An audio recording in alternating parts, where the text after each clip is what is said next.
The crimson sunrise of June 4, 1942, painted the Pacific waters in blood-red hues, an ominous portent of the carnage that would soon unfold. Admiral Chuichi Nagumo stood on the bridge of the aircraft carrier Akagi, his weathered hands gripping the rail as he surveyed the most powerful naval strike force Japan had ever assembled. 6 aircraft carriers, 11 battleships, and over 300 aircraft stretched across the horizon.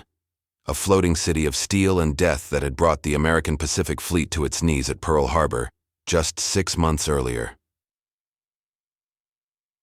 What Nagumo didn't know was that his every move was being watched, his coded messages intercepted and decoded by a small team of American cryptographers working tirelessly in the basement of Pearl Harbor. The Japanese admiral believed he held the A element of surprise, that the American forces at Midway Atoll were weak and unprepared. This fatal miscalculation would prove to be the turning point of the Pacific War. The morning air crackled with radio chatter as Nagumo's first wave of bombers and fighters launched from their carriers, their engines roaring like mechanical thunder across the calm seas. 108 aircraft rose into the azure sky, their destination the tiny speck of coral and sand that housed the American military installation at Midway. The pilots, veterans of countless victories across the Pacific, flew with the confidence of men who had never tasted defeat. Below on the Akagi's flight deck, ground crews rushed to prepare the second wave of aircraft.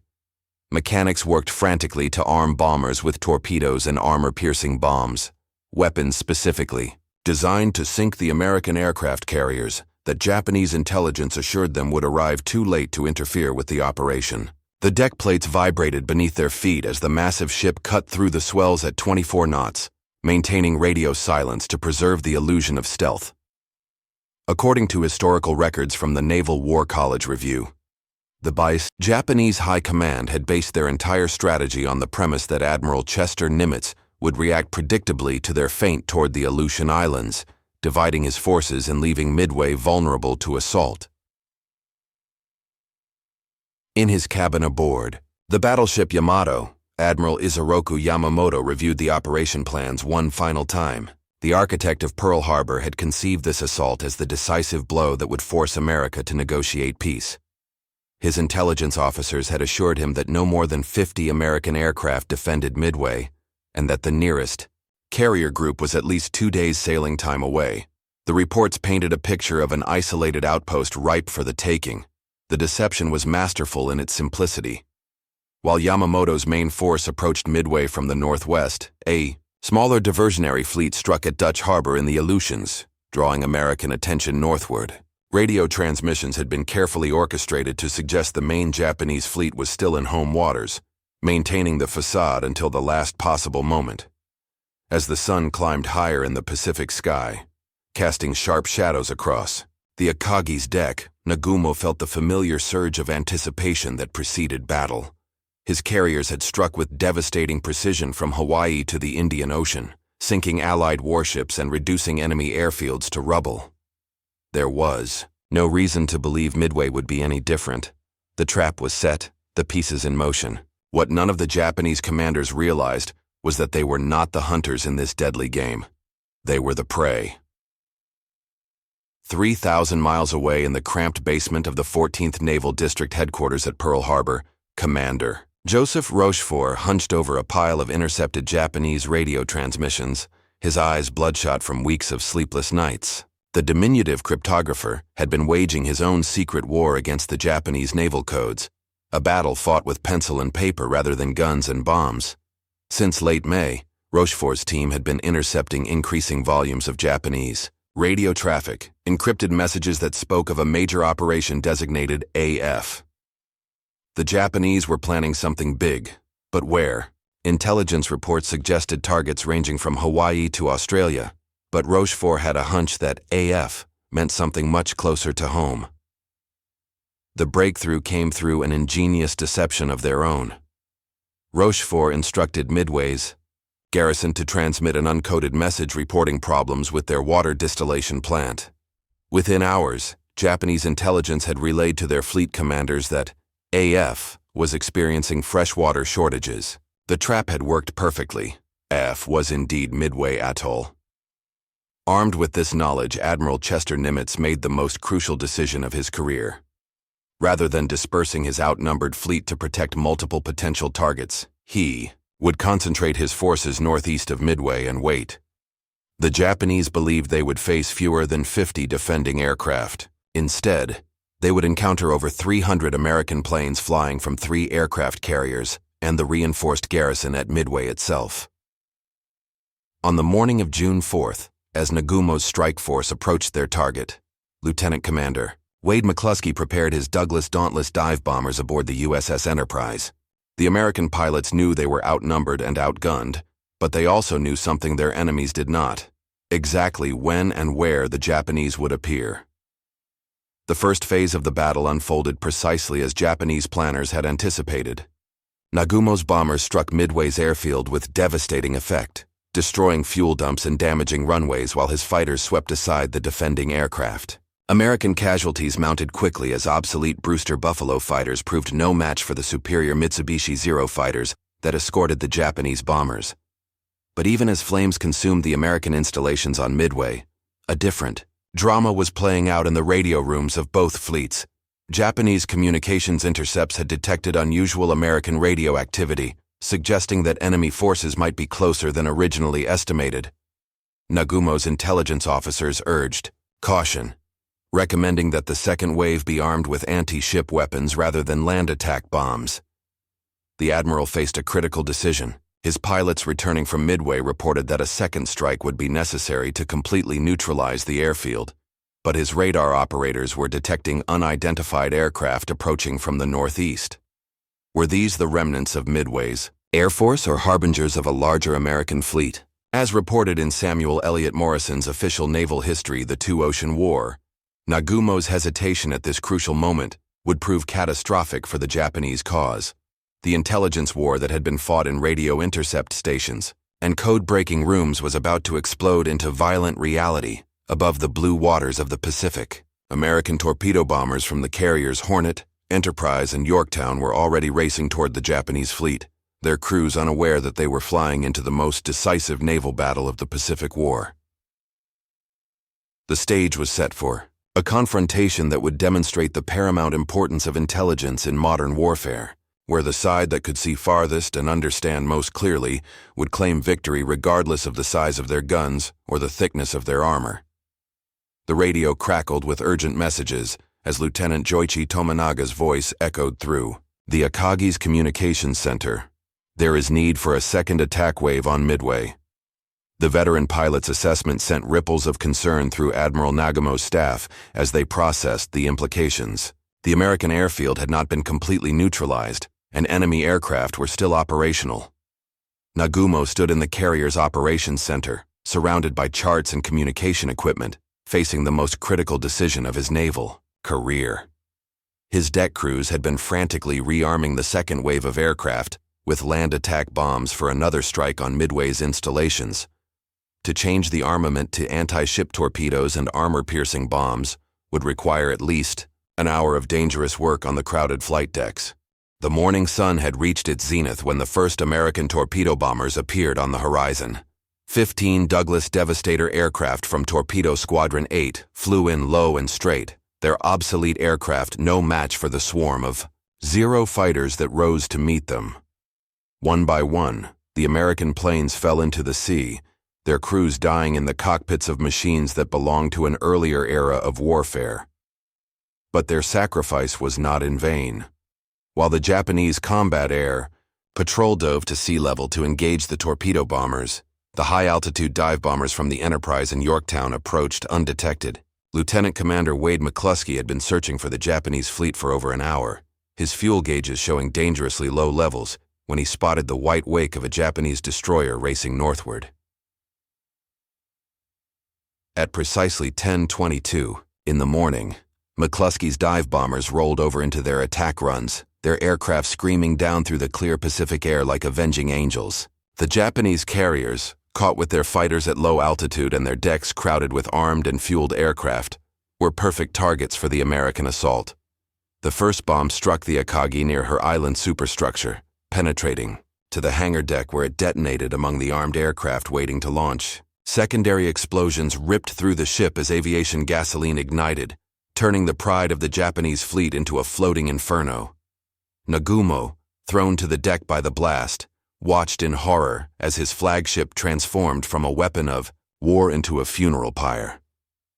Simultaneously, dive bombers from the Yorktown found their target in the carrier Soryu. 3 direct hits within minutes turned the ship into a blazing wreck, her crew abandoning ship as explosions continued to rock her hull. The carrier that had participated in the attack on Pearl Harbor was now settling by the bow, her aviation gasoline creating an oil slick of flames on the ocean surface. The third victim was the Kaga, veteran of countless battles across the Pacific. 4 bombs struck her flight deck in rapid succession, each explosion more devastating than the last. Her aircraft, armed and fueled for the postponed second strike on Midway, became weapons turned against their own ship as they cooked off in chain reactions that no damage control party could contain. In less than 5 minutes, 3 of the 4 carriers that had attacked Pearl Harbor were burning wrecks, their crews fighting desperately to save their ships, while American dive bombers circled overhead like vultures. The intelligence failure that had brought them to this point was now compounded by tactical indecision that had left them vulnerable at the crucial moment. Admiral Nagumo, his uniform singed and his face blackened by smoke, was forced to transfer his flag to the cruiser Nagara as the Akagi burned around him. The man who had commanded the most powerful carrier force in naval history now watched helplessly as his fleet disintegrated under American bombs. The rising sun flags that had flown proudly over conquered territories across the Pacific were now shrouded in smoke and flame. The intelligence war had become a shooting war, and in the span of 5 devastating minutes, the balance of power in the Pacific had shifted irrevocably toward the United States. The acrid smell of burning aviation fuel and cordite filled the air as Admiral Taman Yamaguchi stood on the bridge of the Hiryu, the last surviving Japanese aircraft carrier. Around him, the ocean burned with the funeral pyres of 3 of Japan's most powerful warships, their twisted superstructures jutting from the waves like the tombstones of an empire's ambition. But Yamaguchi was not a man to surrender while he still had weapons to fight with. "Prepare all available aircraft for immediate launch," he commanded, his voice steady despite the catastrophe unfolding around him. The Hiryu's flight deck erupted into controlled chaos as mechanics and pilots worked frantically to ready every operational bomber and fighter for what they knew would be a desperate counterattack. 18 dive bombers and 6 fighter escorts represented the last striking power of the once mighty Kido Butai. At 1 o'clock in the afternoon, Lieutenant Michio Kobayashi led his squadron into the azure Pacific sky, their target the American carrier force that had dealt such devastating blows to their fleet. The pilots flew with the fury of men who had nothing left to lose, their aircraft loaded with the heaviest bombs they could carry. Behind them, black smoke columns marked the graves of their sister ships, visible from 50 miles away. The Americans were not idle during this respite. Aboard the USS Yorktown, damage control parties worked feverishly to repair the carrier from earlier bomb damage sustained during the Coral Sea battle. Captain Elliot Buckmaster had brought his wounded ship across the Pacific, knowing that every available flight deck would be crucial in the coming confrontation. His crew had patched holes, jury-rigged systems, and restored the ship to fighting condition through sheer determination and skill. When Kobayashi's bombers appeared on the horizon, the Yorktown's defenders were ready. Anti-aircraft guns opened, fire with a thunderous barrage that filled the sky with deadly black puffs of smoke and steel. The Japanese pilots flew through this curtain of destruction with samurai-like determination, their aircraft taking hit after hit as they pressed home their attacks. 3 bombs struck the Yorktown's flight deck in rapid succession, penetrating deep into the ship's vitals. The first hit ruptured steam lines, reducing the carrier's speed to a crawl. The second bomb exploded in the ship's magazine spaces, starting fires that threatened to consume the vessel from within. The third strike knocked out the ship's electrical power, plunging sections of the carrier into darkness. But American damage control techniques, honed through months of hard-won experience, proved superior to their Japanese counterparts. Within an hour, the Yorktown's crew had the fires under control, and the ship making 15 knots. To Japanese reconnaissance aircraft circling overhead, the carrier appeared to be operational once again, a testament to American engineering and seamanship. This apparent resurrection of the Yorktown prompted Admiral Yamaguchi to launch a second strike. 10 torpedo bombers, the last attack aircraft remaining to the Japanese fleet, took off from the Hiryu's deck in late afternoon. Lieutenant Toshio Hashimoto led this final assault, knowing that his squadron represented Japan's last hope of salvaging something from the disaster at Midway. The torpedo attack succeeded where the bombs had failed. 2 Type 95 torpedoes struck the Yorktown's port side, flooding her engine rooms and causing a severe list that made flight operations impossible.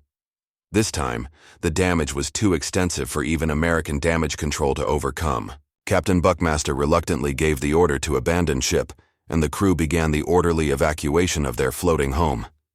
As darkness fell over the Pacific battlefield, both fleets had paid a terrible price for the day's fighting. The Japanese had lost 3 aircraft carriers and most of their veteran aircrew, while the Americans had suffered the loss of 1 carrier and heavy casualties among their torpedo bomber squadrons. But the strategic balance had shifted decisively in favor of the United States, as documented in Gordon Pranga's definitive account, Miracle at Midway. The intelligence failure that had brought the Japanese fleet to this point had been compounded by tactical errors and the superior training of American damage control teams. What had begun as Japan's bid for decisive victory had become a catastrophic defeat that would reshape the entire Pacific War. As the Crimson Sun began its descent toward the western horizon, Admiral Raymond Spruance aboard the USS Enterprise faced a decision that would determine the fate of the remaining Japanese fleet. The methodical admiral, thrust into carrier command just days before the battle, weighed his options with the calculating precision of a chess master. His dive bombers had delivered devastating blows to the enemy, but the Japanese still possessed significant surface forces that could threaten his depleted squadrons. The Hiryu, last of the Japanese carriers, continued to steam defiantly through the debris field of her sister ships, her rising sun flag still flying proudly above the smoke and carnage. Admiral Yamaguchi had proven that even a cornered enemy could strike back with lethal force, as evidenced by the abandoned Yorktown listing heavily to port, her crew rescued, but her fate sealed by Japanese torpedoes. At 4:50 in the afternoon, scouts from the Enterprise finally located the surviving Japanese carrier. Lieutenant Samuel Adams circled high above the Hiryu, radioing her position back to the American fleet while avoiding the combat air patrol that buzzed around the enemy ship like angry wasps. The intelligence that had given America the strategic advantage at Midway was now providing the tactical information needed to complete the destruction of the Kido Butai. Spruance launched every available aircraft from the Enterprise and Hornet, 24 dive bombers escorted by 8 fighters racing across the darkening Pacific toward their target. The pilots, exhausted from a day of continuous combat, nonetheless pressed forward with grim determination. They had witnessed the burning hulks of 3 Japanese carriers and knew that completing the destruction of the 4th would eliminate Japan's ability to project naval air power across the Pacific. Lieutenant Commander Earl Gallagher led the final assault on the Hiryu, his dauntless dive bombers screaming down through increasingly intense anti-aircraft fire. The Japanese had learned from the morning's disasters, positioning their remaining ships in a tight defensive formation that created overlapping fields of fire. But American dive bombing accuracy, honed through months of training and combat experience, proved superior to Japanese defensive gunnery. 4 direct hits transformed the Hiryu from a proud warship into a blazing wreck within minutes. Her flight deck buckled and collapsed as internal explosions ripped through her hull, fed by the aviation, gasoline and ordnance stored in her hangar spaces. Admiral Yamaguchi, the most aggressive of Japan's carrier commanders, chose to go down with his ship rather than face the shame of defeat. As night fell over the Pacific battlefield, Admiral Yamamoto aboard the battleship Yamato received the devastating reports from his scattered fleet commanders. 4 aircraft carriers destroyed, hundreds of irreplaceable veteran pilots dead or missing, and the cream of the Japanese Navy's striking power reduced to burning wreckage, drifting on the evening swells. The man who had planned the attack on Pearl Harbor now faced the collapse of his carefully constructed strategy. Yamamoto's surface forces still possessed overwhelming firepower advantage over the remaining American ships. His battleships and cruisers could easily destroy Spruance's carriers in a nighttime engagement, But such a victory would be meaningless without air cover to exploit the success. The loss of his carrier-based aircraft had transformed his powerful fleet into a collection of expensive but impotent warships. The Japanese commander-in-chief made the most difficult decision of his naval career, ordering a general withdrawal toward home waters. The operation that was supposed to force America to negotiate peace had instead handed the United States its first major victory in the Pacific War. The psychological impact would prove as devastating as the material losses, shattering the myth of Japanese naval invincibility that had dominated Pacific warfare since Pearl Harbor. In the radio rooms of both fleets, intelligence officers worked frantically to assess the day's losses and plan for the uncertain future. The Americans had demonstrated that superior intelligence, properly utilized, could overcome numerical disadvantage and tactical surprise. The Japanese, conversely, had learned the bitter lesson that even the most carefully planned operations could founder on inaccurate intelligence and flawed assumptions about enemy capabilities. The Battle of Midway was drawing to a close, but its consequences would reverberate throughout the Pacific War and beyond. Dawn of June 5, 1942 broke gray and somber over the Pacific, revealing a seascape transformed by the previous day's carnage, where once the most powerful naval striking force in history had ruled the waves. Now only debris fields and oil slicks marked the graves of Japan's ambitions. The USS Yorktown, abandoned but still afloat, listed heavily in the morning swells while destroyer escorts stood guard against the possibility of Japanese submarines. Admiral Yamamoto's withdrawal had not gone unnoticed by American reconnaissance aircraft. Throughout the night, PBY Catalina flying boats had shadowed the retreating Japanese fleet, reporting their course and speed to Admiral Nimitz at Pearl Harbor. The strategic intelligence that had delivered victory at Midway continued to provide American commanders with unprecedented visibility into enemy movements and intentions. But the Japanese were not finished fighting. At dawn, the submarine I-168, commanded by Lieutenant Commander Yahachi Tanabe, penetrated the American screen around the crippled Yorktown. Two Type 95 torpedoes struck the listing carrier, delivering the final blow to the ship that had participated in the Doolittle Raid and the Battle of the Coral Sea. The destroyer Hammond, tied alongside to provide power and assistance, also took a torpedo hit and sank within minutes. The loss of the Yorktown served as a sobering reminder that even in victory, the price of war remained tragically high. 147 American sailors died when the carrier finally slipped beneath the waves, their sacrifice adding to the day's toll of heroism and loss. Yet their deaths had not been in vain. The strategic balance in the Pacific had shifted irrevocably in favor of the United States. In Tokyo, the magnitude of the disaster slowly became apparent to the Japanese high command. The loss of 4 aircraft carriers represented more than ships and planes. It meant the destruction of an entire generation of naval aviators whose training and experience could not be quickly replaced. The veterans who had swept across the Pacific from Pearl Harbor to Ceylon were now lying on the ocean floor, their expertise buried with them in the depths. Emperor Hirohito, upon learning of the defeat, reportedly observed that the tide of war had turned against Japan. The intelligence failure that had brought the Kido Butai to destruction at Midway exposed fundamental weaknesses in Japanese strategic planning and information gathering. The assumption that American forces were too weak and dispersed to mount effective resistance had proven catastrophically wrong. American industrial capacity, previously underestimated by Japanese planners, now revealed its true potential. The Essex-class carriers already under construction in American shipyards would soon replace the losses at Midway, while Japan's damaged industrial base struggled to build even a single new fleet carrier. The intelligence war that had delivered tactical victory would soon evolve into a production war that Japan could not possibly win. As documented in John Keegan's comprehensive analysis, The Second World War, the Battle of Midway marked the beginning of Japan's long retreat across the Pacific, a process that would culminate 3 years later in Tokyo Bay aboard the battleship Missouri.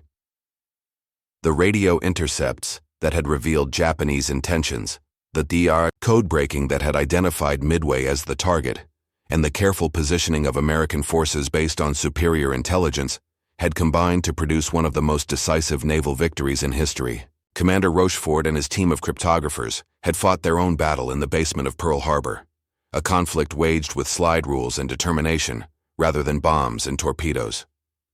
In the aftermath of Midway, both sides would reorganize their strategies and forces for the long war ahead. But the fundamental lesson remained clear. In modern warfare, the side that could see farthest and understand most clearly would ultimately prevail, regardless of the courage of individual warriors or the power of individual weapons. The age of intelligence had dawned over the Pacific, and America had proven itself the master of this new form of combat. The sun set on June 5th over a Pacific Ocean forever changed, where the rising sun of Japanese naval power had finally met its eclipse.